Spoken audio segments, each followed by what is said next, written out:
उद्धार कार्यदल वा सुरक्षा निकायमा वा 1149 फोन गर्ने। आपतकालीन सूचनाका लागि रेडियो सुन्ने वा अन्य सञ्चार माध्यमहरू नियमित सुन्ने र हेर्ने। विपदबारे चासो राखौं, यसबाट हुने क्षति कम गरौं। वर्ल्ड भिजन इन्टरनेसनल नेपाल र CIN। ला ब्यालेन्स सकिनलाई टिभी हेर्नु, सिसिर जाउँ रिचार्ज गर्नलाई। होममा डिलर दाइको डिस्काउन्ट सबैलाई, होमले ल्यायो खुसी सबैजनालाई। टिभीको मजा लिन वार्षिक रिचार्ज गरौँ, डिलर दाइको डिस्काउन्ट पाइ सबै दङ्ग परौँ। के हो र डिलर दाइ, के दिनुहुन्छ हामीलाई? फन्ड ट्रान्सफरको सेवामा मिल्छ यस्तो मौका, मिठी लकी ड्रनी हुने मौकामा झन् चौका। अब फन्ड ट्रान्सफरबाट वार्षिक रिचार्ज गरी बम्पर डिस्काउन्ट र 2 भाग्यशाली ग्राहकहरूलाई 1 लाख नगद उपहार सहित 2 वर्ष रिचार्ज गर्दा लकी ड्रमा डबल मौका पाउनुहोस् र मजाले रमाउनुहोस्। डिश होम, खुसी अन गरौँ। नेपाली जुटौं बाल विवाह रोकौं भन्ने नाराका साथ चलिरहेको 5 वर्षीय अभियान अन्तर्गत बाल विवाह अन्त्यका लागि बृहत अन्तर्क्रिया कार्यक्रम साउन 15 गते हुँदैछ।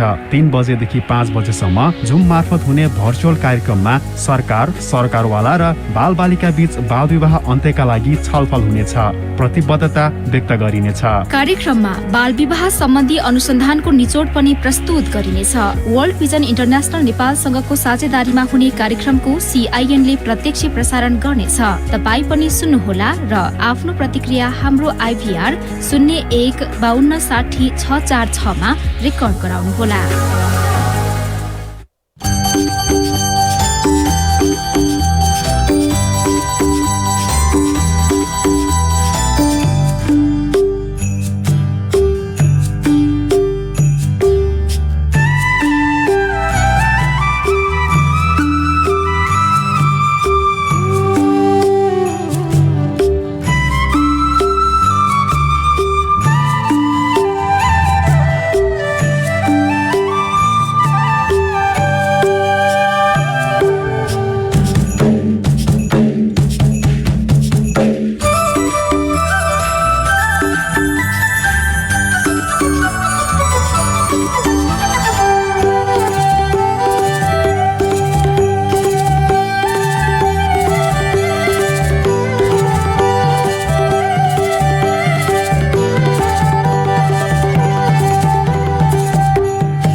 सामाजिक रूपान्तरणका लागि यो हो सामुदायिक सूचना नेटवर्क CIN।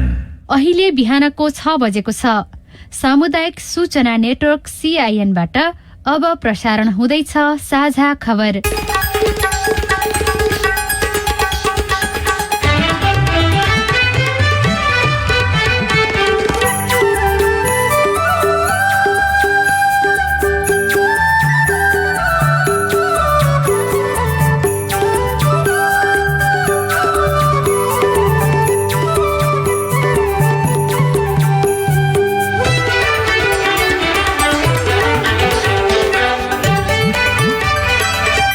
शुभ प्रभात। यो CIN को साझा खबर हो। स्नेहा कर्णसँगै लील प्रकाश चन्दको तपाईलाई स्वागत छ। सामुदायिक रेडियोबाट देशैभरि एकैसाथ प्रसारण भइरहेको साझा खबर CINखबर.com र मोबाइल एप CIN बाट पनि सुन्न सकिन्छ।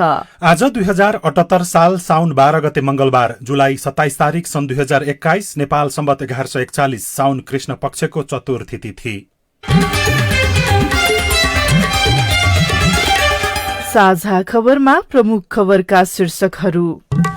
असोजको दोस्रो सातादेखि कोरोनाको तेस्रो लहर आउने सरकारको प्रक्षेपण 1000 अक्सिजन सिलिन्डर तयारी अवस्थामा राख्न 7 प्रदेशलाई निर्देशन। किशोर किशोरीका लागि 60 लाख मात्रा फाइजरको खोप किन्ने सम्झौता। 1000 दक्ष नेपाली श्रमिक इजरायल पठाउने तयारी, 10 दिनभित्र आवेदन खुलाइने। बेखर्ची भएर फर्केकाको क्वारेन्टाइन खर्च सरकारले बिहोर्ने। जसपाको आधिकारिकता उपेन्द्र यादव पक्षलाई पार्टी 1 राख्नका लागि पहल गर्ने एमालेको नेपाल पक्षको निर्णय। कांग्रेसको क्रियाशील सदस्यता बारेको अध्ययन प्रतिवेदन आज सभापति देउबालाई बुझाइँदै। भारतको असम र मिजोरम सीमा क्षेत्रमा झडप हुँदा 6 जना सुरक्षाकर्मीको मृत्यु। अफगानिस्तानमा सन् 2021 को हालसम्म 1600 सर्वसाधारण मारिए। ट्युनिसियाका प्रधानमन्त्री बर्खास्त। र टोकियो ओलम्पिकमा जापान 8 स्वर्ण सहित शीर्ष स्थानमा। नेपालले आज पौडीमा प्रतिस्पर्धा गर्ने।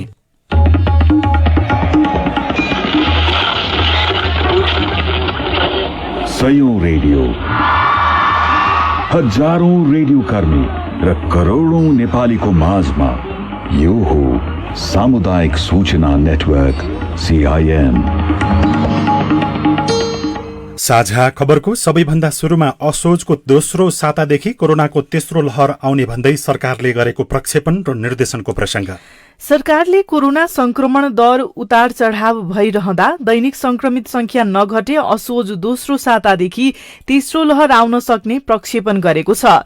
तेस्रो लहरको जोखिममा बालबालिका र खोप नलगाएका व्यक्ति पर्ने स्वास्थ्य तथा जनसंख्या मन्त्रालयको आकलन रहेको छ। नोभेल कोरोना भाइरसको महामारीको तेस्रो लहरको चेतावनी दिँदै मन्त्रालयले 7वटै प्रदेशलाई कम्तीमा पनि 1000 अक्सिजन सिलिन्डर तयारी अवस्थामा राख्न निर्देशन दिएको छ। मन्त्रालयले 7 प्रदेशको आपूर्ति केन्द्रलाई कम्तीमा पनि 1000 वटा अक्सिजनका सिलिन्डरहरू भरेर राख्न भनेको हो। कोरोना संक्रमण दर पछिल्लो केही दिनदेखि तीव्र रूपमा बढ़न थालेको हुँदा तेस्रो लहर आउन सक्ने जोखिम रहेकाले सम्भावित चुनौतीको सामना गर्नका लागि तयारी अवस्थामा रहन भनिएको मन्त्रालयका सहप्रवक्ता डाक्टर समीर कुमार अधिकारीले CIN-लाई जानकारी दिनुभयो। संक्रमण बढ्न सक्ने सम्भावनाहरू देखिसकेपछि सरकारले अस्पतालहरूमा पूर्वाधारहरू तयार गर्ने, अक्सिजन लगायतका अरू सामग्रीहरूको जोहो गरेर आवश्यक व्यवस्थापन गरेर राख्ने, स्वास्थ्य कर्मीहरूलाई पनि त्यसै अनुसार तयारी अवस्थामा राख्ने, यी यावत कामहरूको तयारीहरू थालिसकेको छ। महामारीले आज थोरै देखिएको संक्रमण भोलि पर्सिमा त्यसको गुणात्मक रूपमा अगाडि जान सक्छ। त्यतिखेर हामीले अस्पतालमा तयारी गरेको छैन, हामीलाई अक्सिजन छैन भनेर भन्न पाइँदैन। त्यतिखेर हामीले जे जसरी हुन्छ, जस्तो स्रोत साधन हुन्छ, लागेका आफ्ना सबै उपायहरू गरेर उपचार व्यवस्थापन गर्नुपर्ने हुन सक्छ। त्यही भएर समयमै अस्पतालतिरको तयारी पनि हामीले गर्नुपर्ने हुन्छ। बितेको 24 घण्टामा मात्रै देशभर थप 3421 जनामा कोरोना भाइरसको संक्रमण पुष्टि भएको छ भने 25 जनाको कोरोनाका कारण मृत्यु भएको छ। हिजो थपिएको संक्रमण 1.5 महिना यताकै उच्च रहेको छ। प्रदेश सरकारहरूले भने कोरोना प्रभावितका लागि बजेटमा गरिएको व्यवस्था कार्यान्वयनका लागि प्रक्रिया शुरू गरेको दावी गरेका छन्। चालू आर्थिक वर्ष 2078-79 मा ल्याइएको बजेटमा कोरोना प्रभावित व्यक्ति, व्यवसायी, उद्योगीका लागि 7 प्रदेशले विशेष कार्यक्रमको घोषणा गरेका थिए। सुदूरपश्चिम प्रदेश सरकारले कोरोनाको तेस्रो लहरबाट जोगिनका लागि कैलाली र कञ्चनपुरमा 2वटा होल्डिङ सेन्टर अर्थात भारत लगायतका विभिन्न मुलुकबाट आएकाहरूलाई केही दिन निगरानीमा राख्ने संरचना बनाइरहेको छ भने किसान, युवा, महिलाका लागि कार्यक्रम ल्याइएको, कार्यक्रम सञ्चालन को तयारी गरिएको CIN-सँग कुराकानी गर्दै सामाजिक विकास मन्त्री लालबहादुर खड्काले जानकारी दिनुभयो। दीर्घकालीन रूपमा स्वरोजगार हुने कुरा कृषिमा आधारित भएर त्यसलाई कृषिलाई आधुनिकीकरण गर्ने, त्यसलाई व्यावसायिकरण गर्ने र त्यसलाई नै रोजगारीको क्षेत्र बनाउने उद्देश्यका साथ प्रदेश सरकार अगाडि बढिरहेको छ र हामीले अधिकतम युवाहरूलाई कृषिमा आकर्षित गर्ने गरिकन धेरै खालका कार्यक्रमहरू ल्याउन खोजिरहेछौँ, ल्याइ पनि रहेछौँ। युवा स्वरोजगारमा बिना धितो पनि हामीले ऋण दिने कुराहरू हामीले गत वर्ष त्यो 3टै सरकारका बीचमा अलिकति समन्वय कम भयो कि भन्ने महसुस गरेर यसपालि हामी सुरुदेखि नै कोरोनाको रोकथाम र नियन्त्रणमा पनि र कोरोनाबाट प्रभावितलाई रोजगारीसँग जोड्ने कुरामा पनि समन्वय गर्छौँ भनेर हामी त्यो छलफल चाहिँ अगाडि बढाइरहेका छौँ। कर्णाली प्रदेशले भने उद्योगी व्यवसायीको सुझाव अनुसार कार्यक्रम कार्यान्वयनदेखि सर्वसाधारण नागरिकलाई मुख्यमन्त्री रोजगार कार्यक्रम सञ्चालनको तयारी समेत गरेको छ। CIN-सँग कुराकानी गर्दै आर्थिक मामिला तथा योजना मन्त्री गोपाल शर्माले भन्नुभयो, प्रभावित जनसमुदायलाई प्रत्यक्ष सम्बोधन गर्ने गरी हामीले मुख्यमन्त्री रोजगार कार्यक्रमलाई पनि त्यसमा जोडेका छौँ। झन्डै 4 अरब पैसा हामीसँग त्यो छ। रोजगारी भूमिकालाई मात्रै होइन, दीर्घकालीन रूपले रोजगारी सृजना गर्ने आधार पनि हामी यसबाट बनाउँदैछौँ। विभिन्न अरू कृषि क्षेत्रमा हामीले कृषि मन्त्रालय मार्फत कृषि क्षेत्रमा हामीले पर्याप्त त्यस्तो बजेट विनियोजन पनि गरेका छौँ। करको दायरामा अलिकति छुट पनि गरेका छौँ। जस्तै यातायात क्षेत्रमा जरिवाना बापत लाग्ने जो खालको शुल्क थियो त्यसलाई निमा गर्ने गरी अस्ति भर्खर हामीले एउटा डिसिजन गरेका छौँ। त्यस्तै सञ्चार क्षेत्रमा लागेको कुरालाई पनि हामीले एउटा प्रोसेस अगाडि बढाउँदैछौँ। लुम्बिनी प्रदेश सरकारले कोरोना प्रभावितका लागि कोभिड कृषि कार्यक्रम चलाउने तयारी गरेको छ। कार्यक्रम सञ्चालनका लागि स्थानीय सरकारसँग पनि समन्वय गरिने आर्थिक मामिला तथा योजना मन्त्रालयका सचिव बाबुराम अधिकारीले सीआईएनसँग बताउनुभयो। बागमती प्रदेश र प्रदेश नम्बर 1 र 2 ले पनि कोरोना प्रभावित उद्योग, व्यापार र व्यक्तिका लागि बनाइएका कार्यक्रम समयमै सञ्चालन गर्ने रणनीति अघि बढाएको बताएका छन्। इजरायलले नेपालबाट सुसारे अर्थात केयर गिभरको रूपमा 1000 नेपाली दक्ष श्रमिकको माग गरेपछि वैदेशिक रोजगार विभागले 10 भित्रमा आवेदन माग गर्ने भएको छ। इजरायलबाट बालबालिका र वृद्ध-वृद्धाको हेरचाह गर्ने कामदारको रूपमा माग आएको हो। इजरायल र नेपाल सरकारबीच भएको सम्झौता अनुसार इजरायलबाट माग आएको र अबको 10 दिनभित्र विज्ञापन खुल्ने वैदेशिक रोजगार विभागका निर्देशक महेन्द्रनाथ भट्टराईले सीआईएनलाई जानकारी दिनुभयो। हामी त्यसको प्रक्रियामा छौँ। मलाई लाग्छ हामी त्यसैको काममा लागिरहेछौँ। अब यो हप्ताभरिमा हामी विज्ञापन गर्न प्रयास गरिरहेका छौँ। विज्ञापन होला यो हप्ताभरिमा। विज्ञापनमै हामीले यो क्वालिफिकेसन भएकाले दिने र अनि विज्ञापनमै हामीले त्यो जाँचलाई चाहिने कोर्स अफ स्टडी जुन हुन्छ पाठ्यक्रम त्यो पनि हामीले क्लास गर्छौँ। त्यो विज्ञापनमै आउँछ। नेपालबाट 25 देखि 45 वर्ष उमेरका कक्षा 12 उत्तीर्ण गरेका, यस सम्बन्धी तालिम लिएका तथा स्वास्थ्य सम्बन्धी विषय पढेका व्यक्ति त्यस्तो कामका लागि इजरायल जान पाउनेछन्। यसैबीच विदेशको डिपोर्टेसन सेन्टर मार्फत नेपाल फिर्ता भएका, जेलमुक्त भएका र बेखर्ची भएर नेपाल फर्किएका नागरिकका लागि लाग्ने क्वारेन्टाइन खर्च सरकारले बेहोर्ने भएको छ। मन्त्री परिषदको हिजो सिंहदरबारमा बसेको बैठकले त्यस कामका लागि श्रम, रोजगार तथा सामाजिक सुरक्षा मन्त्रालयलाई जिम्मेवारी दिने र आवश्यक पर्ने रकम अर्थ मन्त्रालयले निकासा गर्ने निर्णय गरेको छ। सरकारका प्रवक्ता तथा कानून, न्याय तथा संसदीय मामिला मन्त्री ज्ञानेन्द्र बहादुर कार्कीले आगामी दिनका लागि उपयुक्त स्थानमा क्वारेन्टाइन सञ्चालन गरिने निर्णय गरिएको पनि जानकारी दिनुभयो। अब राजनीतिक प्रसंग। निर्वाचन आयोगले जनता समाजवादी पार्टी जसपाको अध्यक्ष उपेन्द्र यादव पक्षलाई आधिकारिकताको मान्यता दिएको छ। आयोगले उपेन्द्र यादव पक्षलाई आधिकारिकता दिँदै महन्त ठाकुर पक्षलाई नयाँ नामको अर्को पार्टी गठन गर्न आउन आग्रह गरेको छ। आयोगको हिजोको इजलासले जसपाका 51 सदस्यीय कार्यकारिणी सदस्यहरूको हस्ताक्षर शनाखत गर्दा बहुमत पुगेको भन्दै यादव पक्षलाई जसपाको आधिकारिकता मान्यता दिएर महन्त पक्षलाई अर्को पार्टी गठन गर्न बाटो खुला गरिएको आयोगका सहप्रवक्ता कोमल प्रसाद धमलाले सीआईएनसँग बताउनुभयो। अध्यक्ष उपेन्द्र यादवको पक्षमा 34 जनाले शनाखत गर्नुभयो। ठाकुरको पक्षमा 16 जनाले र 1 जना चाहिँ तटस्थ बस्नुभयो। र यसरी हेर्दाखेरि चाहिँ 34 जना सदस्यहरू कार्यकारिणीको 34 जना चाहिँ बहुमत उपेन्द्र यादवको पक्षमा रहेकोले पार्टीको जसपाको आधिकारिकता अध्यक्ष उपेन्द्र यादव पक्षले पाएको कुरा आयोगको इजलासले फैसला सुनाएको छ। आज निलम्बित सांसद समेत रहनुभएका कार्यकारिणी सदस्य रेशम चौधरी भने तटस्थ बस्नुभयो, तर उहाँ हिजो निर्वाचन आयोग पुग्नु भएको थियो। ठाकुर पक्षका नेता लक्ष्मणलाल कर्णले निर्वाचन आयोगले पार्टीको प्राविधिक विभाजन देखाएको सीआईएनसँगको कुराकानीमा आरोप लगाउनुभयो। त्यो नतिजाको सम्बन्धमा, फैसलाको सम्बन्धमा अब हामी बस्छौँ, छलफल गर्छौँ। फैसला अनुसार अगाडि बढ्ने एउटा बाटो छ। अर्को बाटो हामी फेरि कानुनी रूपबाट अगाडि बढ्छौँ। किन राजनीति गर्ने मान्छेले चुप्प लागेर बस्दैन। पार्टी नै खोल्नु पर्यो भने पार्टी खोलेर अगाडि हामी बढ्छौँ। खोल्छौँ नि त। अब निर्वाचन आयोगले त्यही दियो। पार्टी नखोलिकन कसरी गर्ने हामीले। बैठकपछि पत्रकारहरूलाई प्रतिक्रिया दिँदै जसपाका अध्यक्ष उपेन्द्र यादवले ठाकुर पक्ष सुधार भएर आए फेरि मिलेर जान सकिने बताए पनि यादव पक्षका नेता महेन्द्र राय यादवले भने अब पार्टी एक भएर जाने सम्भावना सकिएको सीआईएनसँगको कुराकानीमा बताउनुभयो। सत्ता समीकरणमा एमाले अध्यक्ष केपी शर्मा ओली र गठबन्धनका विषयमा उत्पन्न विवादले जसपा विभाजनको स्थितिमा पुगेको हो। सोही विवादका बीच ठाकुर पक्ष ओलीतिर र यादव पक्ष भने 5 दलीय तत्कालीन विपक्षी गठबन्धनमा लागेपछि जसपा 2 भागमा विभाजित भएको हो।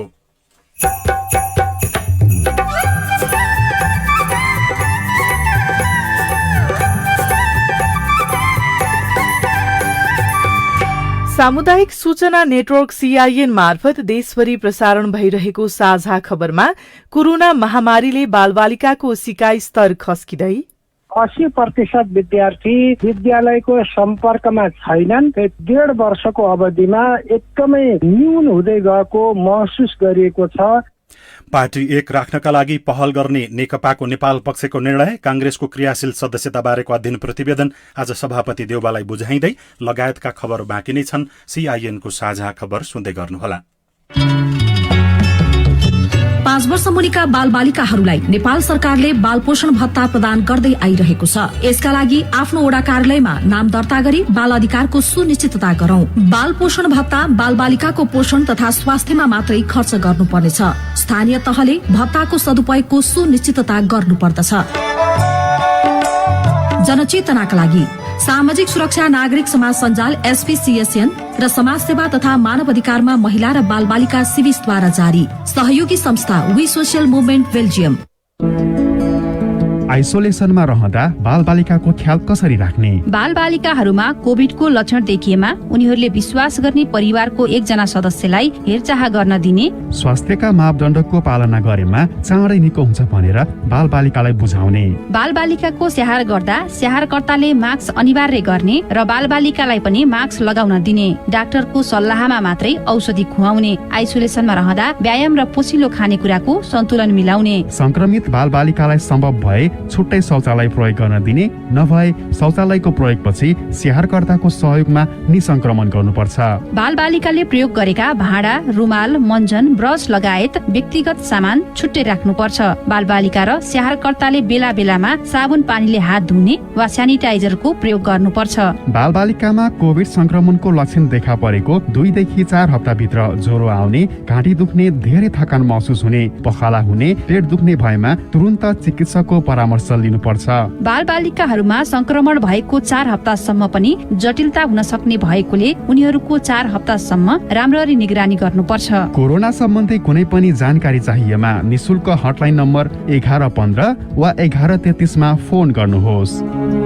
नेपाल सरकार स्वास्थ्य तथा जनसंख्या मन्त्रालय, राष्ट्रिय स्वास्थ्य शिक्षा सूचना तथा सञ्चार केन्द्र र सेभ द चिल्ड्रेनद्वारा जारी सन्देश।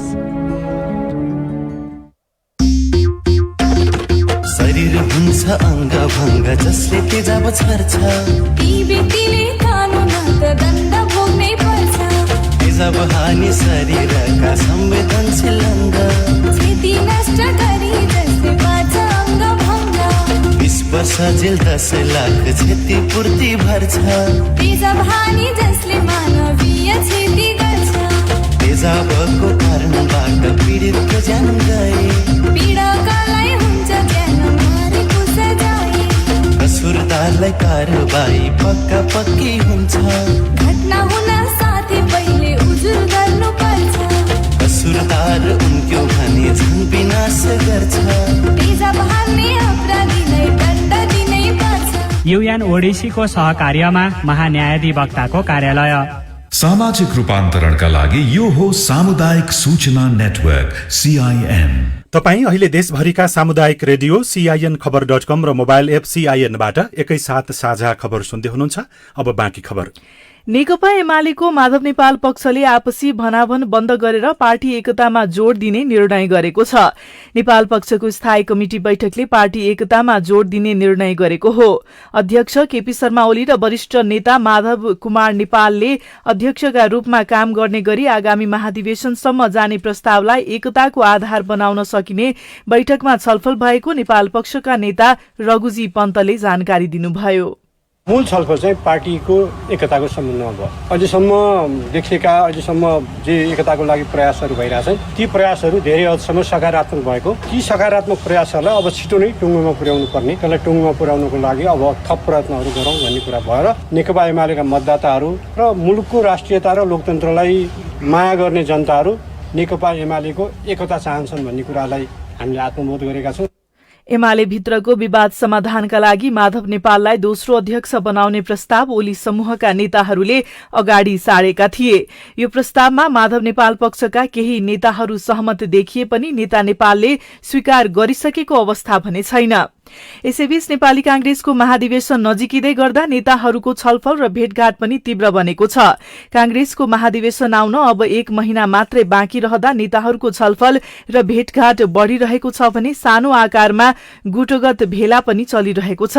कार्यतालिकाबारे छलफल गर्न प्रधानमन्त्री समेत रहनुभएका कांग्रेस सभापति शेरबहादुर देउवाले आज बिहान 9 बजेका लागि आफ्नै निवास बुढानीलकण्ठमा पदाधिकारी बैठक बोलाउनु भएको छ। यस्तै नेपाली कांग्रेसको क्रियाशील सदस्यता विवादले अब निकास पाउने सम्भावना बढ़ेको छ। क्रियाशील सदस्यताको छानबिन गर्न गठित समितिले आफ्नो जिम्मेवारी पूरा गरी आज पार्टी सभापति शेरबहादुर देउवा समक्ष अन्तिम अध्ययन प्रतिवेदन बुझाउन लागेको छ। अब आज काठमाडौँबाट प्रकाशित पत्र पत्रिकाहरूको खबर। कान्तिपुर दैनिकले सकसमा ठाकुर शीर्षकमा प्रमुख खबर छापेको छ। जसपामै बस्दा यादवको तजबिज, नयाँ दल दर्ता गरे संघ र प्रदेशको सांसद पद धरापमा शीर्षकमा खबर लेखिएको छ। किशोर किशोरीका लागि 60 लाख फाइजर खोप किन्ने सम्झौता शीर्षकमा मकर श्रेष्ठ र स्वरूप आचार्यले खबर लेख्नु भएको छ। सरकारले 12 देखि 18 वर्ष उमेर समूहका करिब 50 लाख जनसंख्यालाई लक्षित गर्दै 60 लाख खोप खरिद गर्न लागेको छ। अमेरिकाको फाइजर एन्ड बायोटेक कम्पनीले उत्पादन गरेको खोप खरिद गर्न सम्झौता समेत भइसकेको छ। किशोर किशोरीका लागि आवश्यक 1 करोड़ डोज खोप मध्ये थप 40 लाख भने कोभ्याक्सको समन्वयमा आउने तयारी भएको स्वास्थ्य सचिव लक्ष्मण अर्यालले जानकारी दिनुभएको छ। भित्री पन्नामा पछिल्लो समयमा निषेधाज्ञामा झनै फटाफट सुरुङ मार्ग शीर्षकमा खबर छ। विमल खतिवडा लेख्नुहुन्छ, देशभर चालू अवस्थाका धेरैजसो आयोजना निषेधाज्ञामा ठप्प बने, कतै कामदार भएनन्, कतै निर्माण सामग्री ढुवानी हुन सकेन। नेपाल निर्माण व्यवसायी महासंघका अनुसार निषेधाज्ञा अवधिमा करिब 6000 आयोजना प्रभावित बनेका छन्। तर नागढुङ्गा सिस्ने खोला सुरुङ मार्ग आयोजनालाई न निषेधाज्ञाले छोयो न त बर्खाले छोयो। यसको कारण थियो पर्याप्त स्वास्थ्य सतर्कता र आधारभूत सामग्रीको व्यवस्थापन। आजका सबैजसो पत्र पत्रिकाहरूले संघीयता खारेजी र धर्मनिरपेक्षतामाथि जनमत संग्रह रविन्द्र मिश्रले गरेको प्रस्तावलाई छापेका छन्। वैकल्पिक राजनीतिको नारा लगाउँदै अघि बढेका विवेकशील साझा पार्टीका अध्यक्ष रविन्द्र मिश्रले संघीयताको खारेजी र धर्मनिरपेक्षता बारेको जनमत संग्रह गर्ने प्रस्ताव अघि सार्नु भएको छ। संघीयता र धर्मनिरपेक्षता दुईवटा संविधान सभाको यात्रा तय गर्दै 72 सालमा निर्मित संविधानका मूल विशेषता हुन्। यिनी विशेषतामाथि मिश्रले फरक धारणा अघि सार्नु भएको छ। उहाँले हिजो अघि सारे को धारणा तत्कालीन संविधान सभामा संविधानमाथि फरक मत राख्ने राप्रपाको राजनीतिक एजेन्डासँग नजिक देखिएको छ। अब प्रस्तुत छ कोरोना क्याप्सुल।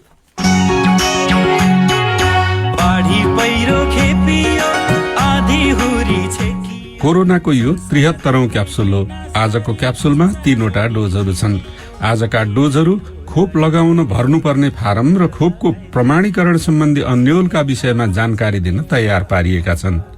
कोरोना क्याप्सुलका आजका डोजहरू दिँदै हुनुहुन्छ स्वास्थ्य सेवा विभागको कोभिड-19 सूचना व्यवस्थापन इकाइका प्रमुख डाक्टर अनिल थापा।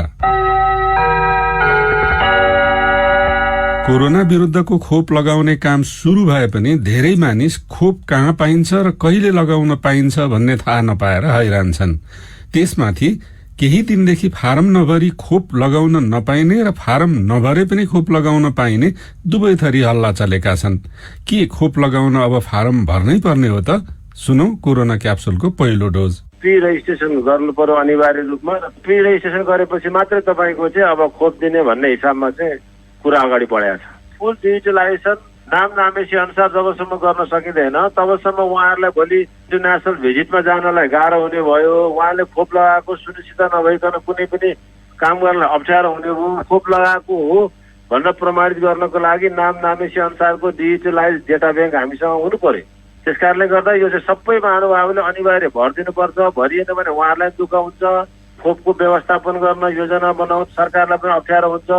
त्यसैले गर्दा प्री रेजिस्ट्रेसनलाई सरकारले अनिवार्यता भने पनि नभने पनि तपाईहरुले सबैले प्री रेजिस्ट्रेसन चाहिँ अनिवार्य रूपमा गर्नै पर्छ। स्वास्थ्य तथा जनसंख्या मन्त्रालयले फारम भर्न सार्वजनिक गरेको अनलाइन पोर्टल vaccine.mohp.gov.np अथवा vaccine.gov.np मा फारम भर्नेहरूको संख्या दिनदिनै बढ्दैछ।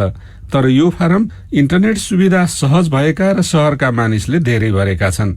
इन्टरनेटको सुविधा नभएका र फारम भर्न नसक्ने गाउँका धेरै मानिसलाई खोप नपाइएला भन्ने चिन्ता छ। उनीहरूका लागि के बन्दोबस्त गरिएको छ त? सुनौ कोरोना क्याप्सुलको दोस्रो डोज। संघीय मामिला मन्त्रालयबाट सबै पालिकाहरूलाई चाहिँ अनुरोध गरिसकिया छ, स्वास्थ्य संस्थालाई अनुरोध गरेका छ, वडा कार्यालयलाई अनुरोध गरिया छ। तपाईहरु त्यहाँ जानुहुन्छ, त्यहाँ गएर उहाँहरूले रजिस्टरमा तपाईहरुको विवरण टिप्दिनुहुन्छ र त्यो टिपेको विवरणलाई पछि पालिकामा हाम्रो फोकल पर्सन साथीहरूले त्यसलाई इन्ट्री गरेर डिजिटलाइज गरिदिनुहुन्छ। ओभरअल खोपको म्यानेजमेन्ट गर्न त पालिकाको पनि जिम्मा हो नि त। खोप नलगाएको मानिसले विदेशमा काम गर्न नपाउने, विदेश जान र हवाईजहाज चढ्न नपाउने जस्ता नियमहरू धेरै देशमा लागू भइसके। नेपालीले काम गर्ने खाडीका कतिपय देशमा खोप लगाएको प्रमाण नदेखाई काम पाइँदैन। तर नेपालमा खोप लगाए पनि खोप लगाएको कुरा कागजमा प्रमाणित नगरिदिएका कारण हजारौं नेपालीले दुःख पाए। अब फारम भरेर खोप लगाउन जाँदा यो समस्याको समाधान होला त? सुनौ कोरोना क्याप्सुलको तेस्रो तथा अन्तिम डोज। अंग्रेजी र नेपाली दुईटैमा पहिले पनि थियो, अब केहीले अंग्रेजी र नेपाली दुईटै भर्दैनन् होला, त्यो एउटा इस्यु हुन सक्छ हैन। विदेश जानको लागि पहिले पनि त्यो बच्चाले डिसिजी डिपिटी लगाएको नलगाएको सर्टेन देशमा जाँदाखेरि यहाँबाट सिफारिस गर्नुपर्छ। पहिले पनि त्यो गर्ने बेला पनि यही कार्डलाई आधार मानेर अंग्रेजी नेपाली भरेर पठाउने गरिएको थियो। अहिले पनि अंग्रेजी नेपाली जुन छ त्यो पुरानै कार्ड हो र अहिले चाहिँ अनिवार्य रूपमा स्ट्रिक्टली नेपालीमा लेखेर छाप लगाएर सिग्नेचर गरेर दिनुपर्छ भन्ने हिसाबको निर्णय भएको। पहिलो खोप लगाउनेको हकमा चाहिँ खोप कार्ड लिएर जानुहुन्छ उहाँले। दोस्रो खोप लाउन आएको बेलामा चाहिँ त्यो पहिलो खोप कार्ड हामीले खिच्छौँ र एउटा हाम्रो नियमित खोप कार्ड छ, अंग्रेजीमा पनि छ नेपालीमा पनि छ, त्यसमा चाहिँ सम्पूर्ण भरेर उहाँलाई दिने, सही छाप गरेर प्रमाणित गरेर दिने भनेर चाहिँ निर्णय भएको। त्यो कार्ड दिने भने हो। दोस्रो डोज लगाएपछि पहिलो लगाएको त्यो कार्ड खिचिन्छ, नियमित कार्डलाई अंग्रेजी नेपालीमा लेखेर प्रमाणित गरेर दिइन्छ। आजको कोरोना क्याप्सुलका डोजहरूका लागि स्वास्थ्य सेवा विभागको कोभिड-19 सूचना व्यवस्थापन इकाइका प्रमुख डाक्टर अनिल थापालाई धन्यवाद र कोरोना क्याप्सुल सुन्नु भएकोमा तपाईलाई पनि धन्यवाद। लौ त कोरोनाको अर्को क्याप्सुलमा फेरि भेटौँला।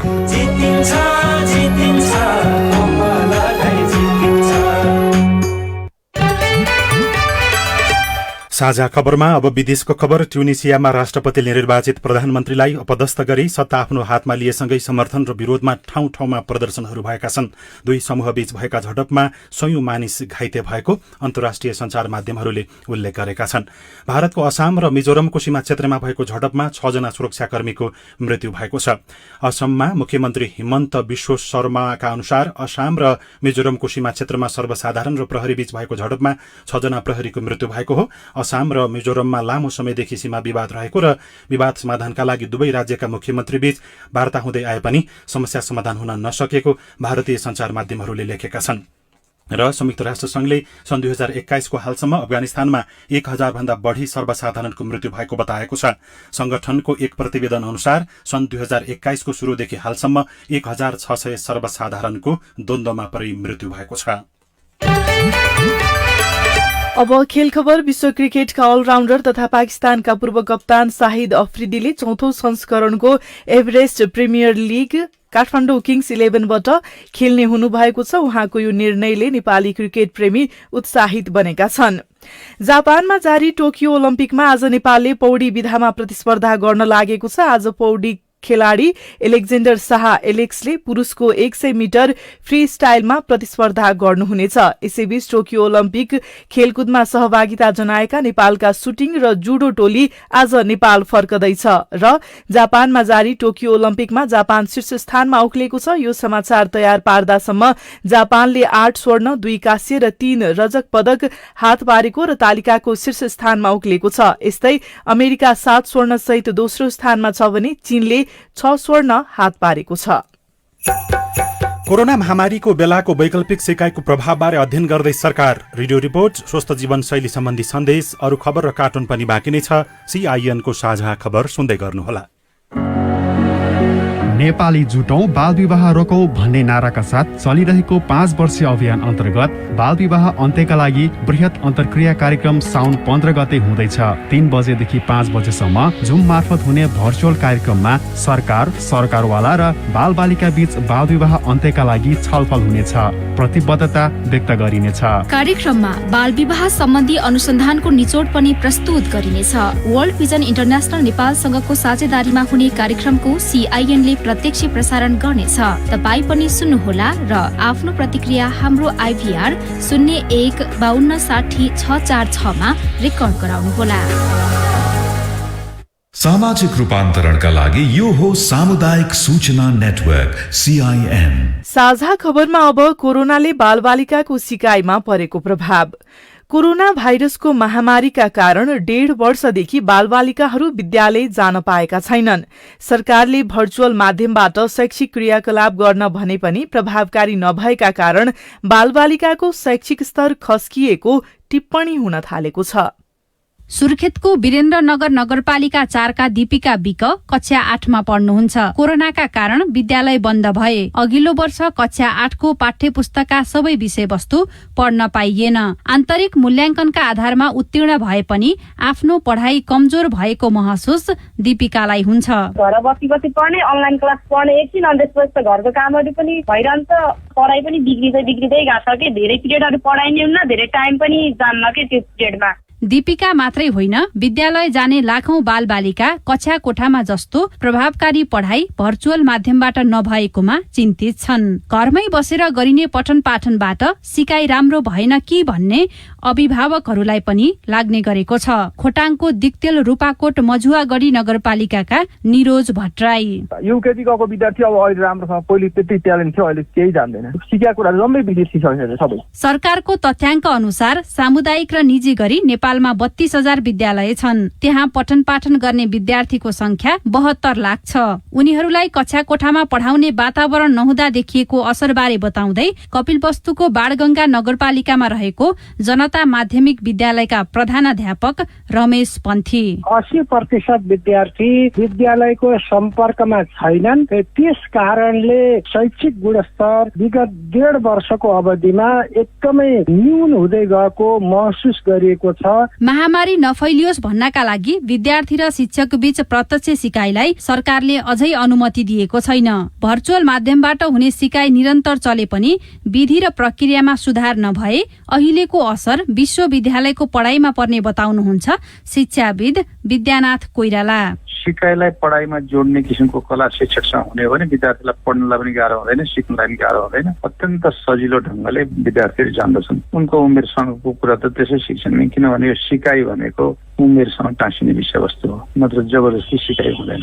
वैकल्पिक सिकाइका लागि पठन पाठन सामग्री निर्माण व्यवस्थापनका लागि सरकारले गत वर्ष मात्रै विभिन्न दात्री निकायको सहयोगमा 3 अर्ब 15 करोड रुपैयाँ विनियोजन गरेको थियो। तर यसबाट भएको सिकाइ उपलब्धि मापनपछि कति प्रभावकारी भयो या भएन भन्ने खुल्ने शैक्षिक गुणस्तर परीक्षण केन्द्रका महानिर्देशक शिव कुमार सापकोटाको भनाइ छ। यो सिचुएसन नर्मल भयो भने हाम्रो पहिलो काम नै के भनेदेखि त्यो सिकाइको क्षतिको बारेमा बिचमा विद्यार्थीले के क्षति पाए र कसरी क्षति पाए र त्यसमा के उनीहरूले चाहिँ सपोर्ट पाए त भन्ने सबै किसिमको हामी एउटा विवरण तपाईँको सानो स्केलमा भए पनि एउटा अध्ययन गर्ने सोचमा छौँ। यो परिस्थिति सामान्य भयो भने हामी चाँडै नै गर्छौँ।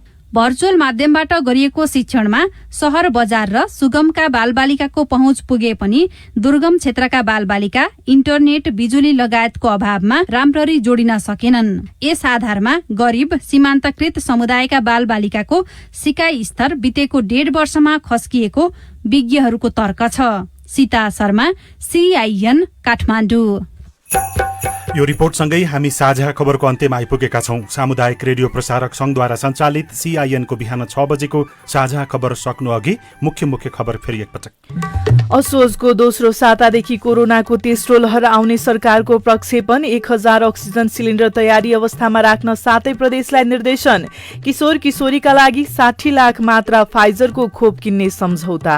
1000 दक्ष नेपाली श्रमिक इजरायल पठाउने तयारी। 10 दिनभित्र आवेदन खुलाइने। बेखर्ची भएर फर्केकाको क्वारेन्टाइन खर्च सरकारले बेहोर्ने। जसपाको आधिकारिकता उपेन्द्र यादव पक्षलाई पार्टी 1 राख्नका लागि पहल गर्ने एमालेको नेपाल पक्षको निर्णय। कांग्रेसको क्रियाशील सदस्यता बारेको अध्ययन प्रतिवेदन आज सभापति देउवालाई बुझाइदै। भारतको असम र मिजोरम सीमा क्षेत्रमा झडप हुँदा 6 जना सुरक्षाकर्मीको मृत्यु। अफगानिस्तानमा सन् 2021 को हालसम्म 1600 सर्वसाधारण मारिए। ट्युनिसियाका प्रधानमन्त्री बर्खास्त। र टोकियो ओलम्पिकमा जापान 8 स्वर्ण सहित शीर्ष स्थानमा। साझा खबरको अन्त्यमा कार्टुन हामीले राजधानी दैनिकमा कुरै शीर्षकमा उत्तम नेपालले बनाउनु भएको कार्टुन लिएका छौं। यहाँ व्यङ्ग्य गर्न खोजिएको छ, सरकार नयाँ बन्दै गर्दाखेरि पार्टीभित्र मन्त्री बन्न खोज्नेहरूको संख्या धेरै छ। एकजना लामो जुङ्गा भएका प्रचण्ड जस्ता देखिने व्यक्ति अगाडि मञ्चमा गएको देखाइएको छ। अगाडिपट्टि भने नारा जुलुस गर्ने व्यक्तिहरू हात उठाएर केही भनिराखेका छन्। तल चाहिँ यस्तो लेखिएको छ, आम्मामामामा मन्त्री खान पाऊँ भन्दै कार्यकर्ताहरूको यत्रो जुलुस।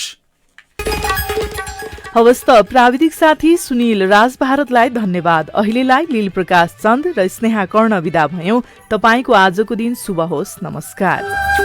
यसपछि देशभरिका सामुदायिक रेडियोबाट कार्यक्रम साझा आवाज प्रसारण हुनेछ, सुन्ने प्रयास गर्नुहोला।